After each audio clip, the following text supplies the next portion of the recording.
الشيطان الرجيم بسم الله الرحمن الرحيم الصلاة والسلام عليك يا الله تعالى السلام عليكم يا رسول الله صلى الله عليه وسلم السلام عليكم يا أهل البينات السلام عليكم يا كل كائنات رحمة الله تعالى وبركاته মহান আল্লাহ তাআলার শুকরিয়া জ্ঞাপন করছি আলহামদুলিল্লাহ।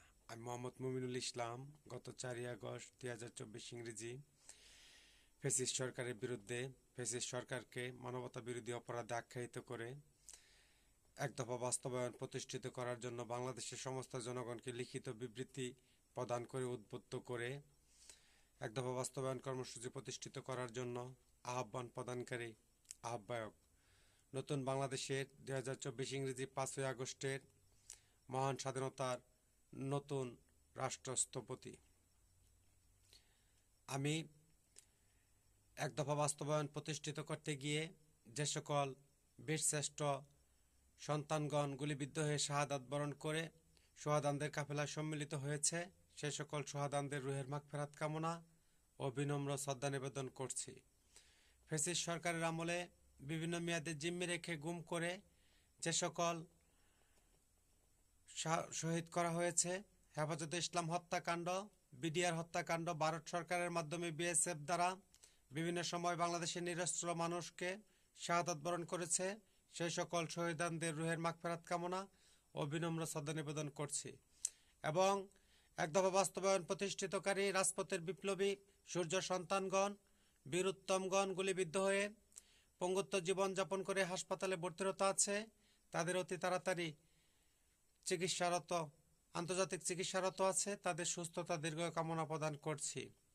আমি আন্তর্জাতিক অপরাধ ট্রাইব্যুনাল ডিজিটাল তথ্য প্রযুক্তি আইন বিধান মোতাবেক উচ্চ আদালত 13/2/2025 ইংরেজি মোতাবেক রিট দাখিলকরণকৃত করলাম।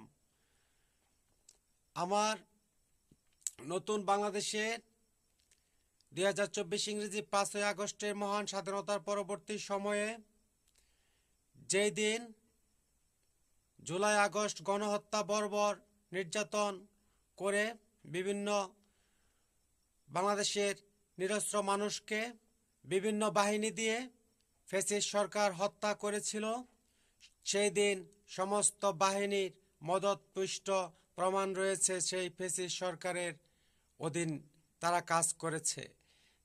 সেই কালো রাত কালো দিন 4 আগস্ট যেদিন সাইদ মুগ্ধ হাজারো শহীদ গুলিবিদ্ধ, সেই দিন ফ্যাসিস্ট সরকারকে মানবতা বিরোধী অপরাধে আখ্যায়িত করে এক দফা বাস্তবায়ন প্রতিষ্ঠিত করার জন্য বাংলাদেশের সমস্ত জনগণকে উদ্বুদ্ধ করার পর আন্তর্জাতিক মানবাধিকার সংস্থা থেকে জাতিসংঘ চাপ আসার কারণে সেই দিন ফ্যাসিস্ট সরকার পতন হতে বাধ্য হয়েছে। তাই সেই লক্ষ্যে এই নতুন বাংলাদেশের আমার আন্দোলনের এক কাফেলার এক নীতি সকলের উন্নতি করার লক্ষ্যে এই রাষ্ট্রে যেন আর কখনো ফ্যাসিজম কায়েম না হয়, সেই লক্ষ্যে আমি সেই মানব রচিত সংবিধান প্রত্যাখ্যান করে নতুন নবযুগ নতুন বাংলাদেশের মুসলিম উম্মার জন্য আল কোরআন সংবিধান প্রত্যাবর্তন প্রণয়ন করেছি। এই কোরআনের সংবিধানের বিরুদ্ধে যদি এই রাষ্ট্রের সমস্ত নির্বাচন নিষিদ্ধ বহিষ্কার জারি প্রদান করলাম এবং নির্বাচন অফিস, সাবেক ফ্যাসিস্ট সরকারের সংসদ ও বাংলাদেশের সমস্ত নির্বাচন অফিস জ্বালিয়ে দেওয়ার জন্য প্রজ্ঞাপন ও ঘোষণা জারি প্রদান করলাম। আমার নতুন বাংলাদেশের জাতীয় বীরদের বলছি, আমাদের এই রাষ্ট্রের শহীদদের যতক্ষণ পর্যন্ত বিচার সংগঠিত না হবে, যতক্ষণ পর্যন্ত আন্দোলনের সমস্ত রাষ্ট্রীয় স্বীকৃতি প্রদান গ্রহণযোগ্যতা না লাভ করবে, আমি সমস্ত নাগরিক ঐক্য কমিটিকে বলছি এই রাষ্ট্রের সংবিধান আল কোরআন ঐক্যভাবে রক্ষা করার জন্য সকলকে একযোগে ঐক্যবদ্ধ থেকে সমস্ত বাধা বিপত্তি প্রতিরোধ করার জন্য ঘোষণা জারি নির্দেশ মোতাবেক ঘোষণা জারি প্রজ্ঞাপন জারি প্রদান করলাম। অল ডিফেন্স একযোগে সমস্ত নির্বাচন অফিস ঘুরিয়ে দেওয়ার জন্য প্রজ্ঞাপন জারি ঘোষণা প্রদান করলাম।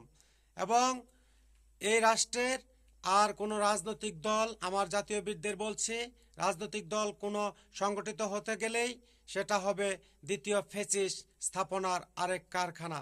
রাজনৈতিক দল গঠন করে অতীতে যে ফ্যাসিস্ট কায়েম করে আসছে তা প্রতিহত করার জন্য সংবিধান আল কোরআন প্রণয়ন করে আমি খলিফাতুল মুসলিমিন হয়ে সকলকে ঐক্যবদ্ধ থেকে এই জাতির যত রাষ্ট্রীয় অপকর্ম ফ্যাসিস্ট অপকর্ম প্রতিরোধ করার জন্য জাতীয় বীর ও সমস্ত নাগরিক কমিটি ঐক্যবদ্ধ কমিটি একযোগে থেকে তা প্রতিরোধ করার জন্য নির্দেশ মোতাবেক আহ্বান প্রদান করলাম। এবং অল ডিফেন্স ফ্যাসিস্ট কার্যক্রম অতীতের সেই মতানৈক্য যা আছে ধর্মনিরপেক্ষতা আমি সম্পূর্ণ নিষিদ্ধ জারি ঘোষণা প্রদান করলাম। ইসলামী শরিয়া মোতাবেক রাষ্ট্র ঘোষণা জারি প্রদান করলাম এবং যত পতিতালয় আছে সব ভাঙিয়ে গুড়িয়ে দেওয়ার জন্য উচ্ছেদ করে তাদের পুনরায় সংস্কার ও রাষ্ট্রীয়ভাবে বিবাহ হেফাজত করার জন্য নাগরিকত্ব অ্যাকাউন্ট করার জন্য প্রজ্ঞাপন ঘোষণা জারি প্রদান করলাম। মোহাম্মদ মুমিনুল ইসলাম নবযুগ 2024 ইংরেজির বাংলাদেশের মুসলিম উম্মার নবীন খলিফা, দক্ষিণ নকলা, শেরপুর, ময়মনসিংহ, বাংলাদেশ। লিল্লাহি তাকবীর, আল্লাহু আকবার। খলিফাতুল মুসলিমিল কার্যালয়। আল্লাহ হাফেজ।